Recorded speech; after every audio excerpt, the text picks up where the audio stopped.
Hi there, welcome to Friday's market commentary. I've got our chart here of the S&P 500. It was almost a really bearish day and it kind of came back up a little bit towards the close. You see the Dow was up about 32 points, Nasdaq down 3, S&P up 5.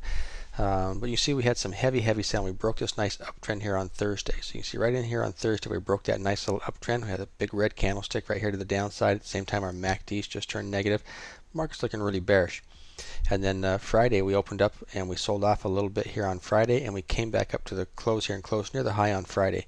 So it looks like we almost have a what's called a hammer on the candlestick formation. It looks just a little bit like this. Looks like a hammer. Now anytime you see that hammer right down here towards the bottom, right down through here, if on Monday the markets actually close a little bit higher, that usually signals a short-term bottom and it tells you the market's ready for a little bit of a bounce.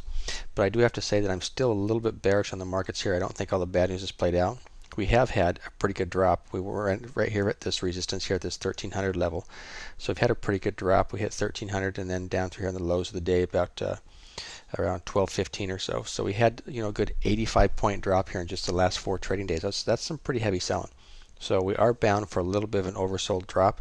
But if we take a look at the markets, we've still got our MACDs heading lower. We broke this nice uptrending support level through here.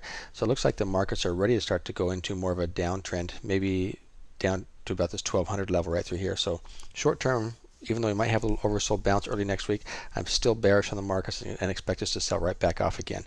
And so I'm going to go long-term bearish, short-term bearish on the S&P 500 with resistance around the 1300 level and support right down here around 1225 or so, right in through here about 1220, right in through here. So support around 1220, resistance at 1300, short-term bearish and longer-term bearish. All right, let's take a look at the Nasdaq and see what that looks like. All right, here's the chart of the Nasdaq, down about 3 points today. Not a whole lot here, but it was much more bearish to begin with. You can see that we've had this nice trend line coming across here since middle part of February, all the way across this nice little resistance support level. And we just broke that support level there around the 2350 level. Just broke it on Wednesday, Thursday, and then Friday, and each day we had a little bit of selling, a little bit of selling, a little bit of selling, pushing it right back to this support level here around 2200 or so. So it looks like we kind of touched that level right in through here, bounced up off it a little bit, but still my MACDs are still a little bearish over here, and so we've still got plenty of room to drop a little bit lower. And again, we've had, just like on the S&P, we had a pretty good drop off over here over the last 4 trading days to the downside. So we could easily see a little bit of a bounce early next week. But then I would imagine that bounce is going to be short-lived and roll right back down again.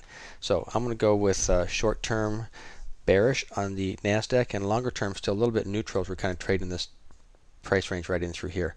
We'll go with support around 2200 and resistance up here around 2400 and then 2450.